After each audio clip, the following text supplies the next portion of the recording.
Hello everyone. Today we'll discuss about the part 2 of the important notes for biochemistry so that you can easily able to answer all the one-liners and the MCQs in your exams. Now first of all, the NADPH is formed by the HMP pathway and two minor sources are the malic enzyme and the cytoplasmic isocitrate dehydrogenase enzyme. Now the NADPH is used in the reductive biosynthesis process, that is mainly for the anabolic pathways. For example, fatty acid synthesis, cholesterol synthesis, steroid synthesis, deoxyribonucleoside synthesis, and also required by 3-aromatic amino acid hydroxylase enzyme, that is phenylalanine hydroxylase, tyrosine hydroxylase, and the tryptophan hydroxylase enzyme. NAD and FAD are used in catabolic pathways. Coenzyme for cytoplasmic isocitrate dehydrogenase is NADP, while coenzyme for mitochondrial isocitrate dehydrogenase is NAD. Carboxylation reaction requires carboxylase and it requires ATP, biotin, carbon dioxide and magnesium. So remember, carboxylation reaction requires the enzyme carboxylase. Well, over here the main other requirements are the ATP, biotin, carbon dioxide and the magnesium. Biotin, that means the vitamin B7. Decarboxylation is of two types, that is the oxidative decarboxylation and the simple decarboxylation reaction. Now over here, simple decarboxylation actually requires vitamin B6, that means the pyridoxal phosphate. Now the oxidative decarboxylation requires the vitamin B1, that means the thiamine. It is basically pronounced as thiamine, okay, but we have nucleobase as THYMINE, thiamine, right? In over here, as you can see, thiamine, THYMINE, we have this as nucleobase, right? So just to pronounce the vitamin B1 thiamine as thiamine, so you won't get confused in your exam. So vitamin B1 thiamine, okay. Now thiamine, that is a nucleobase, is actually a pyrimidine nitrogenous base. If FAD is used in some reaction, that means vitamin B2 is used, okay. And if NAD is used in some reaction, that means vitamin B3 is used, okay. So FAD, vitamin B2 and NAD, vitamin B3 is used. Coenzyme A is used in some reaction, that means vitamin B5 is used, okay. ATP is used when kinases works. So remember, whenever the kinase enzyme actually works, ATP is of course at that time used.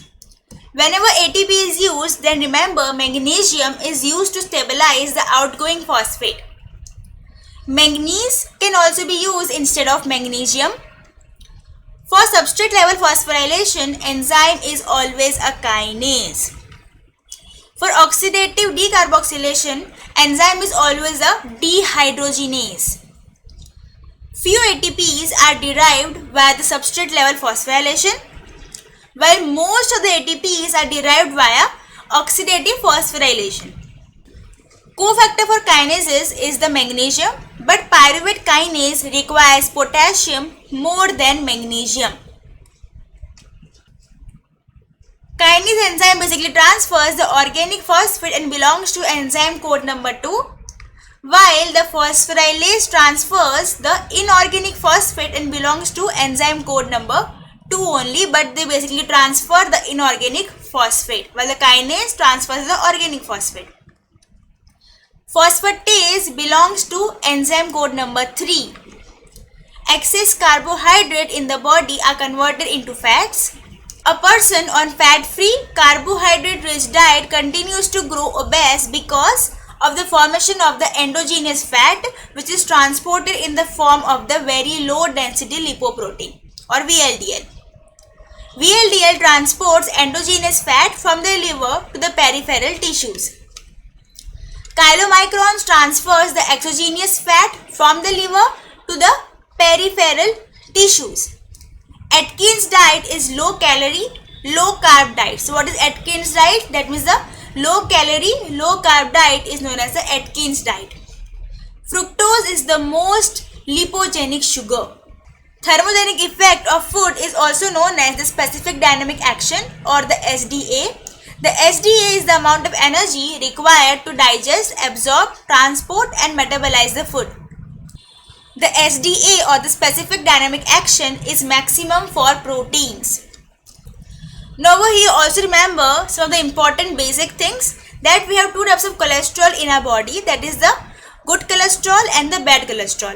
Good cholesterol, that means the HDL, that is the high density lipoprotein, while the bad cholesterol is the LDL, that is the low density lipoprotein. Now why HDL is the good cholesterol? Because this HDL actually transports the fats from peripheral tissue to the liver, and in the liver the fats are basically emulsified, okay, with the help of the bile, okay, while the LDL basically transports the fats from the liver to the peripheral tissue, which is not good, okay, and this will actually inhibit the emulsification of the fat and deposition of the fat in the peripheral tissue and will cause the obesity.